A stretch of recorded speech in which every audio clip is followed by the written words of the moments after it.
Obrigado, senador Davi Alcolumbre, presidente dessa comissão. Aqui eu saúdo. Gostaria também de cumprimentar aqui o senador Paulo Rocha, aqui presente. Cumprimentar aqui o Cleito, companheiro do Ministério, de Governo, e cumprimentar também os demais colegas aqui, representantes da indústria do petróleo e do gás, né? Também, senador, vou ser rápido aqui, dentro dos 15 minutos permitidos, espero nem usá-los por tempo integral. Deixa eu pegar aqui, né? Como o Cleito acabou também de falar na sua apresentação, estamos ali, o marco regulatório do setor de petróleo e gás, né? Com a lei principal, a lei 9478, que é a chamada Lei do Petróleo, né? E as demais leis aprovadas no Congresso Nacional, que regulamenta todas as atividades do nosso setor, não só de petróleo, também do gás natural e, mais recentemente, dos biocombustíveis, né? Aí, nessa apresentação, nós temos exatamente, a partir da Lei 9478, da Lei do Petróleo, lá de 97, se muda o regime de exploração e produção de óleo e gás no Brasil. Até então, era um monopólio da Petrobras. A partir de 98, ele passa a ser exercido, inicialmente, através de concessões via modelo licitatório realizado pela ANP.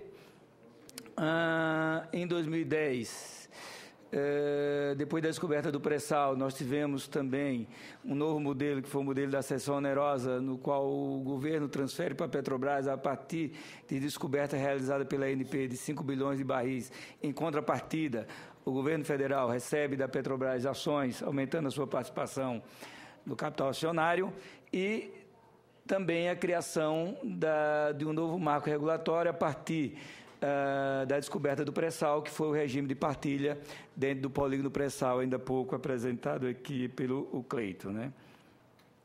E a partir daí foram feitas diversas rodadas licitatórias, né?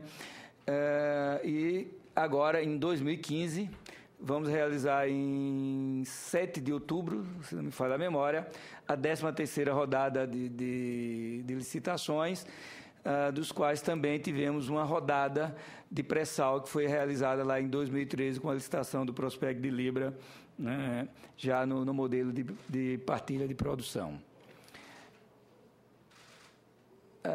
Dentro do cenário atual, também, ainda pouco mostrado para o Cleito, é um mapa do Brasil. Essa região mais clara, exatamente, são as bacias sedimentares, onde há a possibilidade de descoberta de petróleo e de gás, né? A parte mais escura, a parte exatamente de não bacias.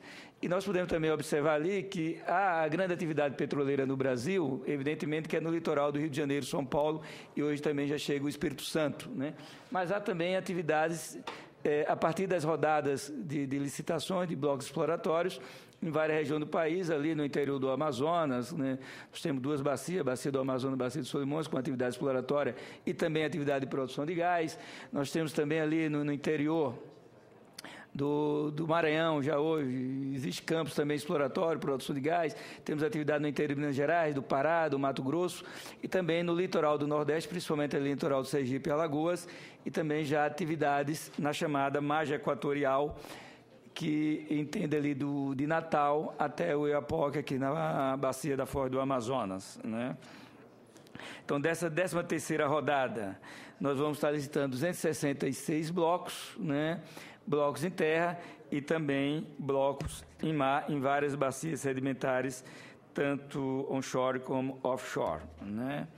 A atividade exploratória e de produção de óleo e gás, ela é uma atividade demandante de tempo, né? Entre a assinatura dos contratos entre a Agência Nacional do Petróleo e as empresas ganhadoras dos blocos licitados, vai um longo tempo de atividades, né, envolvendo desde as aquisições de dados geoquímicos, aquisição sísmica, perfuração de poços, toda a interpretação desses dados colhidos, para saber se aquela descoberta encontrada ela é comercial ou não, e a partir daí entrar em fase de desenvolvimento e efetivamente se concluir o início de produção, dependendo se é óleo ou gás, dependendo se é terra ou mar, dependendo da infraestrutura já existente ou não, do conhecimento daquela bacia ou não, nós estamos aí entre 8, 10, entre 8 e às vezes até entre 8 e 15 anos entre a assinatura do contrato e efetivamente a produção. Então, é investimento de longo prazo.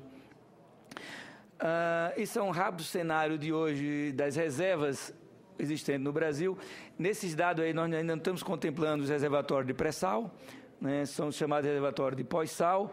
Hoje, uma reserva de óleo de 16 bilhões.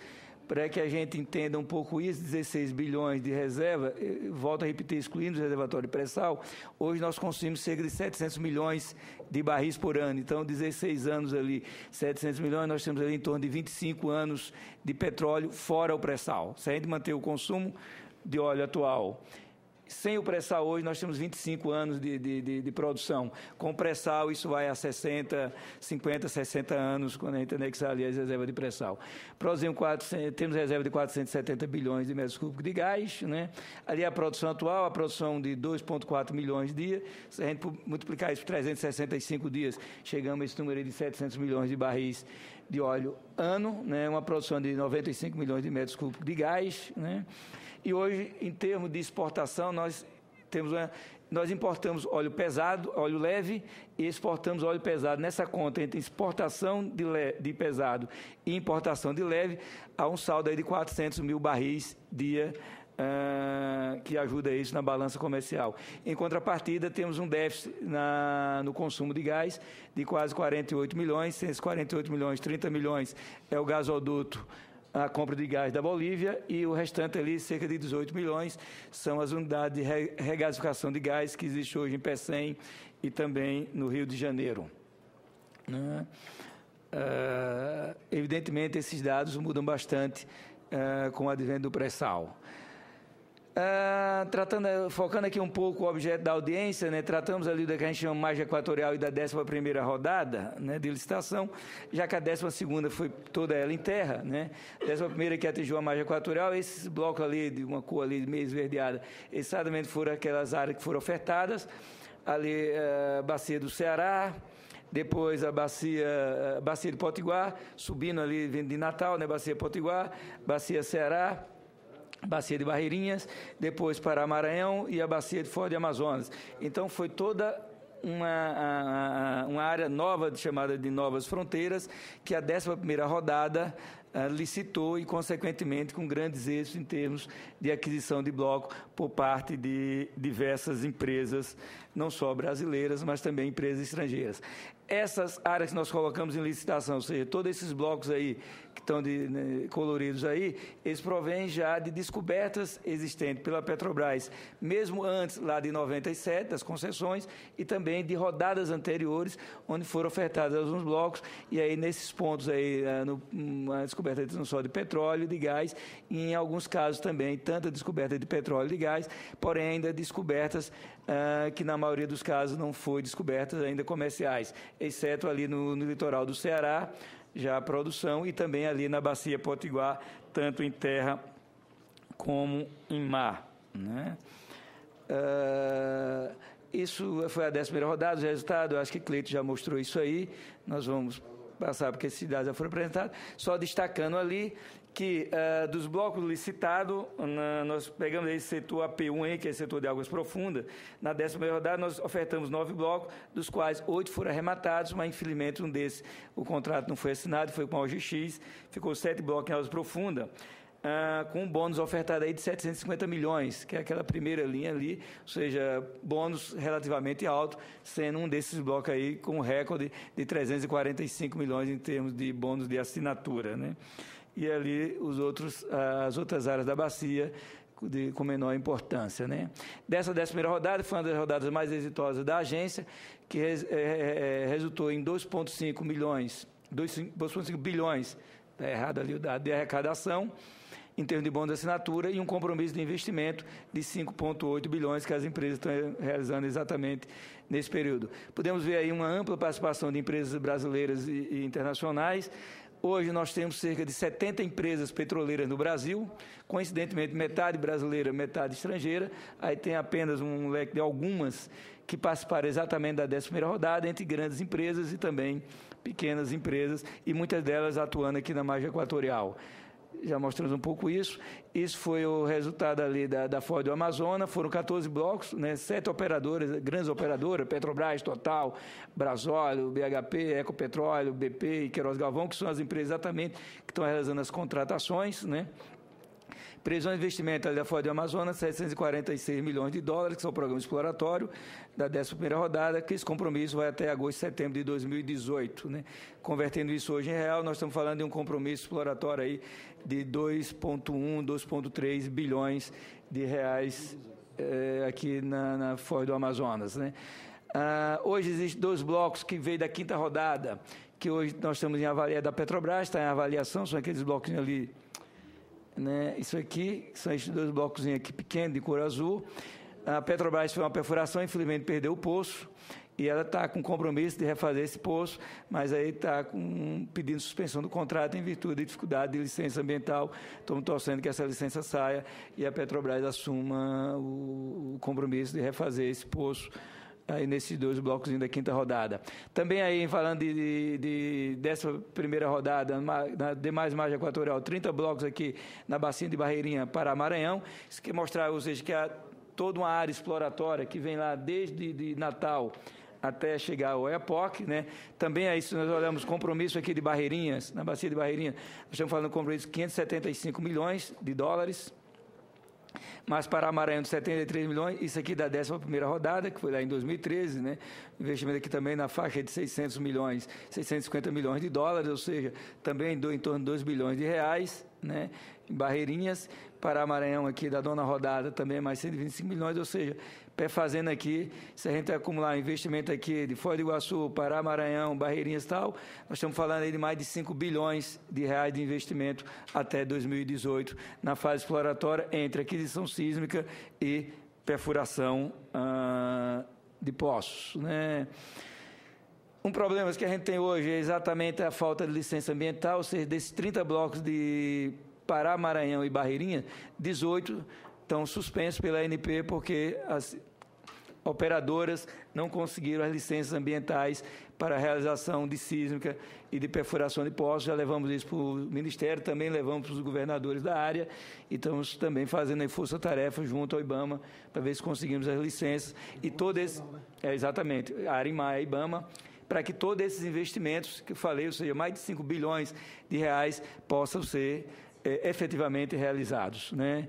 Como comentários finais, né, eu acho que o Brasil, e aqui tem muita gente já de cabelo branco, e nós lembramos lá nos anos 80, nos quais os postos de gasolina fechavam na sexta-feira, fechavam 8 horas da noite e abriam às 6 da manhã. E no final de semana fechavam sexta-feira de noite e só abriu a segunda-feira de manhã. E a gente imaginar um país como o nosso, das nossas dimensões, que tem o modelo de desenvolvimento rodoviário como modelo modal. Eu dei mais um pouco de tempo. Está terminando. Obrigado, senador. Imaginar como é que a gente desenvolvia esse país, dependendo do seu principal modelo de transporte, à noite com os postos de abastecimento fechados e no final de semana. O Brasil fez um grande esforço, e aí ressalto o esforço que a Petrobras fez nesses anos. Em 2006, nós chegamos à autossuficiência, que a autossuficiência é uma conta que é feita, que é não só o petróleo que é exportado, também o petróleo que é importado, porque nós precisamos de petróleo leve, exatamente, porque no pré-sal produzimos hoje leve, mas o petróleo que não é de pré-sal, ele ainda é um petróleo pesado, precisa de petróleo leve para poder misturar, para refinar, e também o balanço entre exportação de derivados e importação de derivados, incluindo também naftas e produtos. Então, nesse balanço, em 2006, nós chegamos à autossuficiência, e aí, a partir de 2008, como medida anticíclica, foi esse grande consumo. Nós estamos crescendo hoje. Até 2014, o crescimento de combustível em 2004 e 2014 cresceu cerca de 6% ao ano, crescimento chinês, né? Com isso, ele levou também um desequilíbrio a partir de 2014 e 2015. Nós estamos importando bem mais gasolina, que gerou novamente um desequilíbrio e passamos nessa conta ser deficitário, né? Mas há um grande esforço, com o pré-sal eu acho que é uma grande descoberta, grandes reservas, né? E temos hoje descobertas no litoral Sergipe e Alagoas extremamente promissoras, já reservas provadas, senador. E estamos também muito esperançosos que nós conseguimos as licenças ambientais para que as empresas possam vir para a margem equatorial, como eu mostrei ali, realize esses investimentos e faça a descoberta tão necessária para não só o desenvolvimento do país, mas principalmente para o desenvolvimento dessa região que nós sabemos das suas dificuldades econômicas e financeiras. A ANP busca cumprir o seu papel, que é realizar as rodadas, atrair investimentos, atrair emprego, atrair tecnologia, no sentido que a gente possa desenvolver o Brasil e, consequentemente, gerar emprego e renda de qualidade. Agradeço, senador, pelo mais uns minutos ali me dado e fico aqui para as respostas no debate posterior. Muito obrigado.